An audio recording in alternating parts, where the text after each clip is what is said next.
Hey everybody, I'm JJ, you're watching Reality Survival, and so this video is going to be an unusual video, something I don't normally talk about, but I've kind of titled my notes here, the top 12 ways to fight federal overreach, but really what this video is about is just like trying to challenge you guys to get active and to get up and go do something about the situation that we're in. That's really what this is all about. So take everything I say with a grain of salt and just use it as kind of a way to potentially motivate you to think about things that you could do, not somebody else, but you, to make your local area better and more free, okay?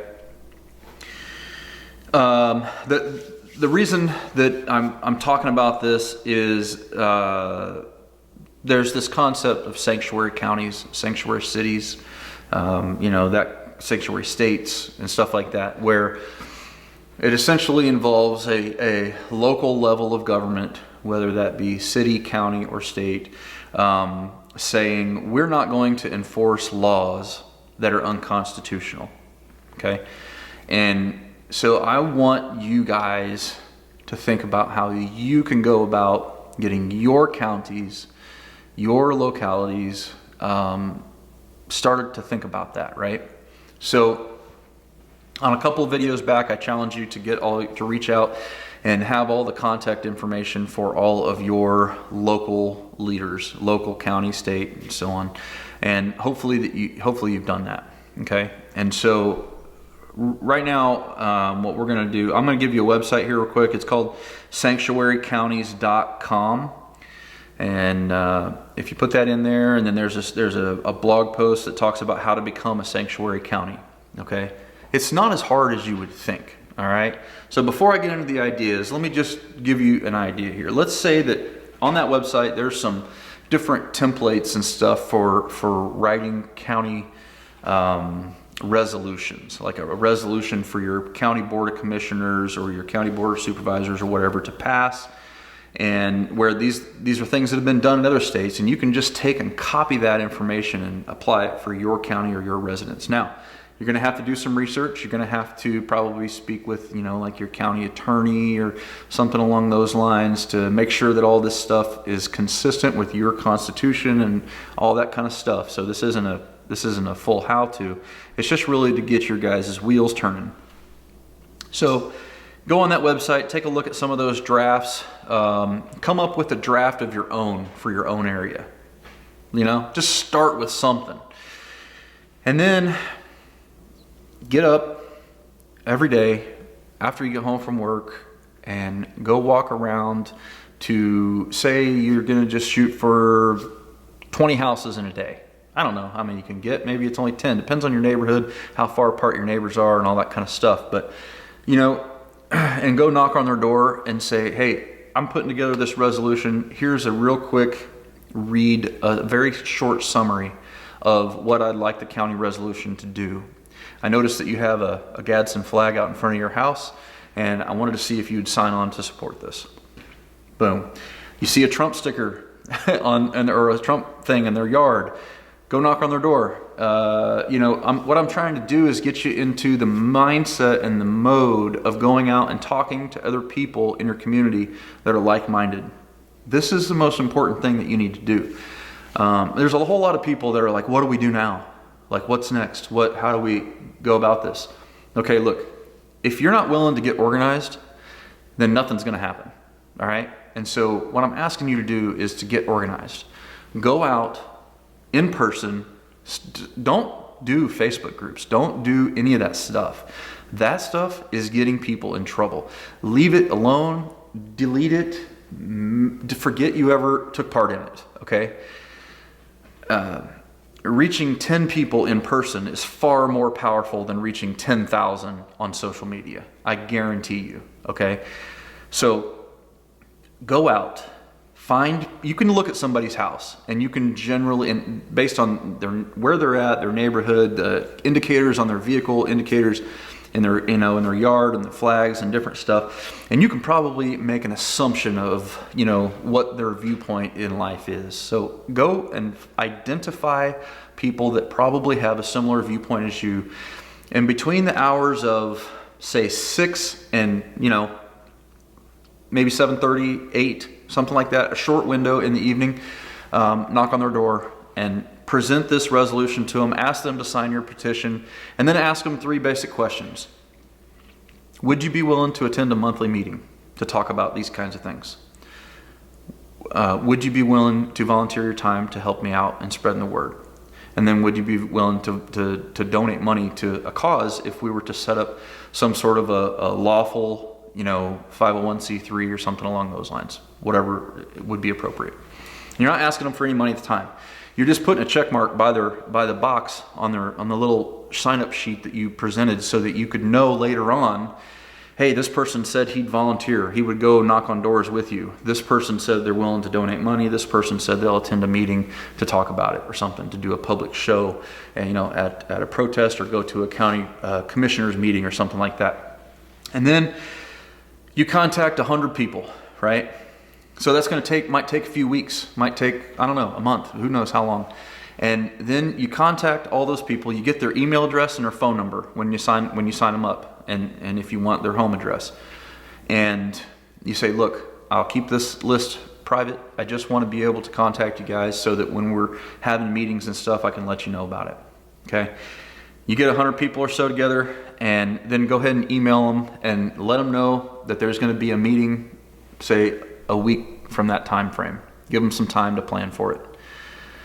And then hold a meeting, and hopefully 10 people show up.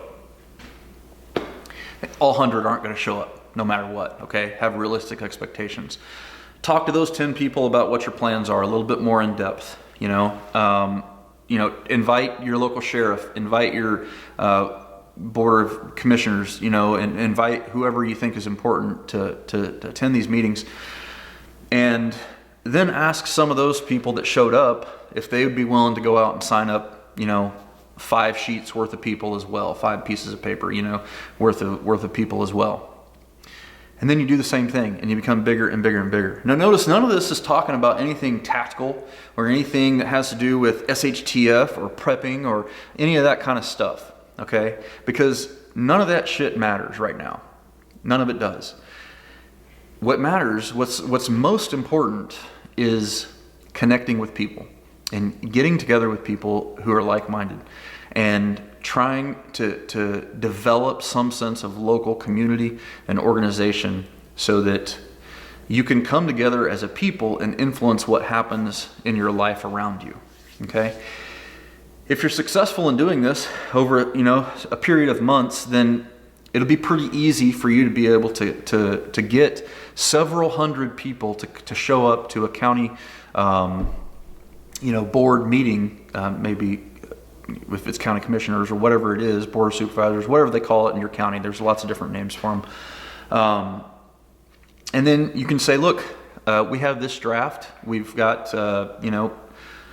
5,000 people who've signed this petition list. We've got more than 500 people who showed up here at this meeting tonight, and we would like to put forth this resolution to become a sanctuary county or whatever. I'm going to give you some list of 12 different ideas of things you could throw out. Just random things. I don't even care what the topic is, because the whole point of this is, again, get in touch with people that are around you, like-minded, and 2, figure out how your local government works.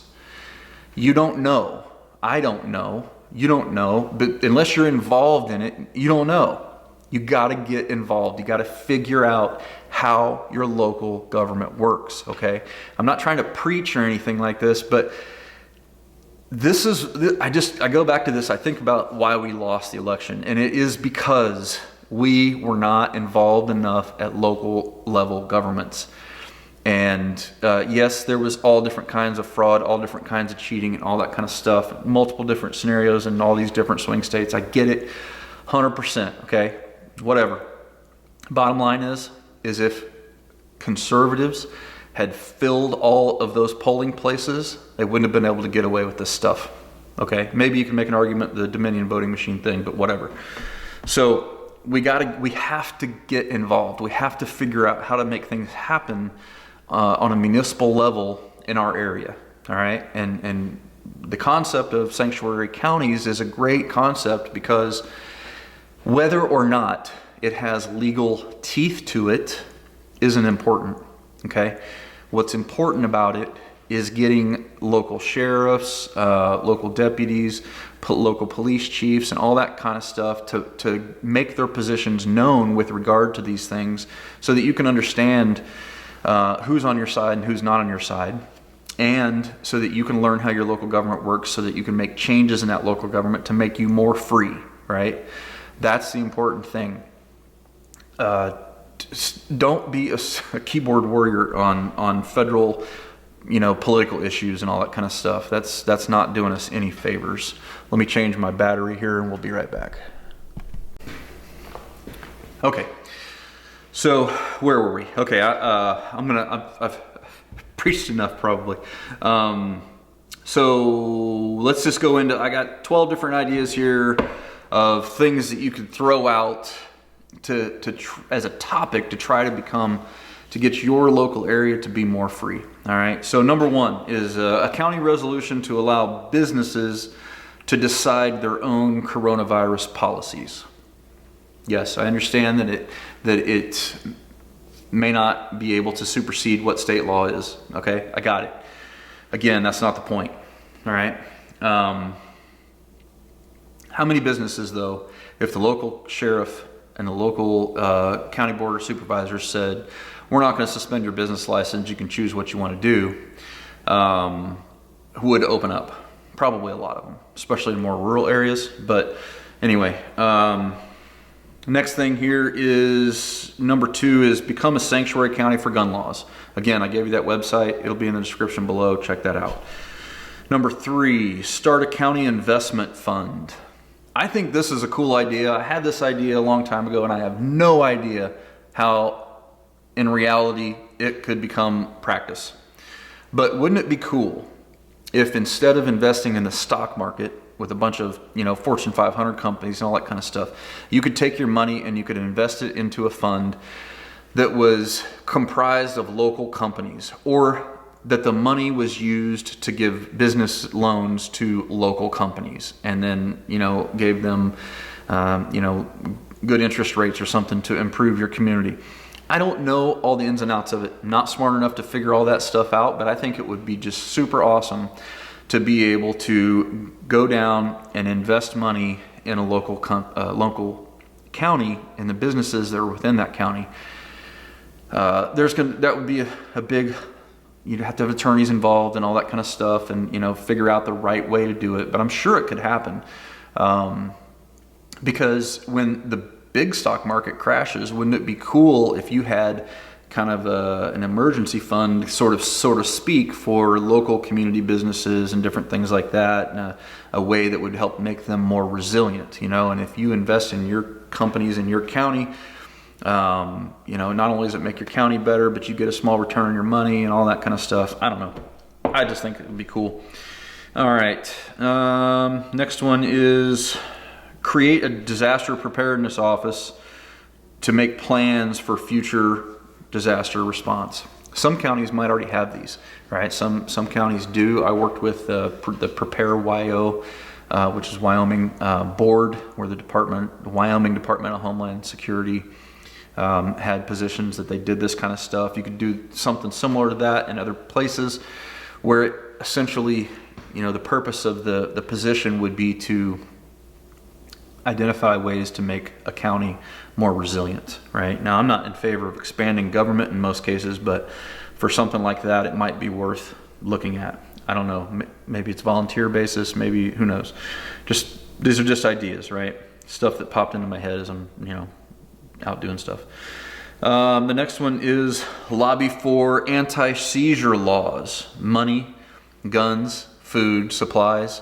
If your county already had a law on the books that said that the county is not able to seize money from people, seize food, seize guns, and those kinds of things, hey, it's great to have on the books, because now at least you can set up a legal fight if something happens where somebody tries to pass something at a higher level to come and take your stuff, right? So why not try to address it ahead of time? Okay. The next one is remove all licenses. Licenses are stupid. Look at the history of licensing. There's a very racist intent behind a lot of them, and it does nothing but make people less free. So why not try to get rid of licenses, business licenses, driver's licenses? I mean, people get in wrecks all the time. Does having a driver's license really make our roads safer? No, it doesn't at all. Does somebody need a license to cut your hair? Because if they do a crappy job, are you going to go back to them no matter what, if they have a license or not? No. I get all the excuses and the reasons we have licenses. I just think they're stupid, and I don't think we need them. Number 7, remove property taxes. Get rid of county property taxes and instead institute a flat sales tax for your county, right? You got to raise revenue somehow, right? So why not have a flat sales tax that's equally applied to everybody? Because people who own property are paying more tax than people who don't own property, and that's not really fair. And when you have a property tax, you never really own a place, because the government can always say, you didn't pay your taxes, we're taking it away. So try to get rid of property taxes if you can. I don't know, maybe these are done on state level. Maybe you have to get lots of counties involved before you can get to that high. I'm not sure what your area is like and all that, but the point is, pick a topic, get active, learn about your government, try to make a change. That's the point of this whole thing. How about a resolution that says no foreign ownership of real estate or real property? China's buying up lots of land and all that kind of stuff. You might even be able to say no out-of-state corporations can own land in this company or in this county. Who knows?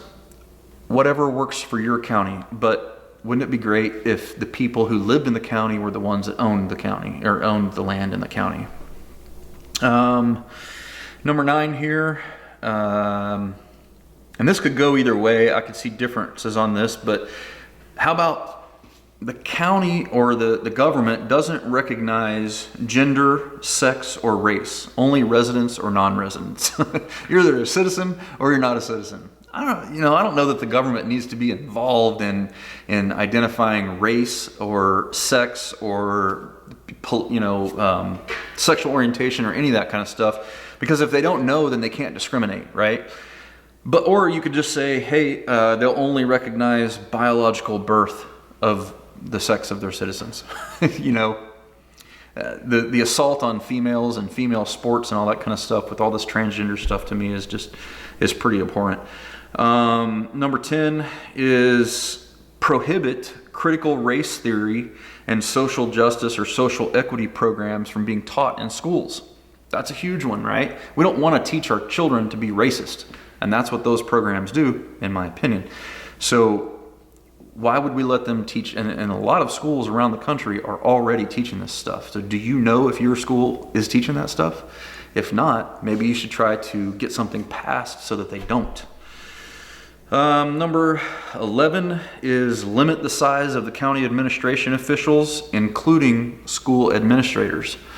Part of the reasons that counties become so big and overbloated with their budgets and all that kind of stuff is because the number of positions that they have in the administration. Preemptively limit that to specific positions that are needed to carry out functions. That'd be a great way to save money. Number 12, remove zoning laws. Get rid of zoning laws. Zoning laws are just another way to try to control people. Some people don't open businesses in their homes and stuff like that, and have a little side hustle because of zoning issues. Well, that sucks. Those people should be free to be able to try to do the things that they want to do. Now, I understand that there's good and bad with zoning laws, and that's not what the debate is about here. I'm just saying, try to come up with ways to make yourself more free, and then get up off the couch, go out and try to take action to try to make the world better and more free. If we don't do it, nobody will. because I guarantee you there's a whole lot of people who are actively making plans to take away your liberty. A whole lot of people. They're thinking about all different kinds of ways to take away your choice, to take away your freedom, to take away your liberties, to take away your guns, to take away whatever it may be.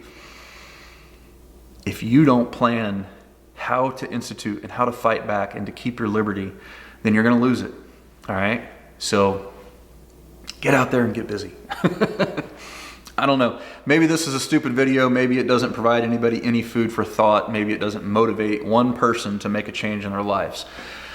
But we're trying, right? That's all we can do is we can try. So you've got to get involved in your local government and your local environment, local county structure, local city representation, all that kind of stuff. And if you're in a place that it's overwhelmingly stacked against you and there's no point in trying, then move, okay? Move. Go to a place where you can make a difference. If you're a motivated individual, you want to make people more free, then move. Move someplace more conservative, someplace where you can actually find like-minded people and make a difference, all right? Anyway, guys, I've got the website up and running. It's called AmericanPreppingAcademy.com. Go over there, sign up on the email list. If you've got pop-up blockers, you're going to have to turn those off so that you can probably see the email sign up on the top bar. And there's also a pop-up that comes up. But, you know, sign up for that list. I'll send you emails whenever we get new content and stuff like that. And really just appreciate it if you use the affiliate links, you know, on the side there as well. That's kind of what keeps us running. We shut down our Patreon because I think that it's important that people put all their money towards their prepping. And I didn't feel right about people paying me, so I shut it down. It was lucrative. I made good money at it. Had a lot of people signing up for it. But I think people need to keep their money and they need to put it towards their preps. So with affiliate marketing, it doesn't cost you anything. It helps me out, and you know, it's good. It works both ways. So thank you very much for watching. If you've got comments and questions, put them down below. Don't forget to subscribe real quick before you go. And don't forget to live 6 P's. Proper prior preparation prevents poor performance. Stay safe, guys.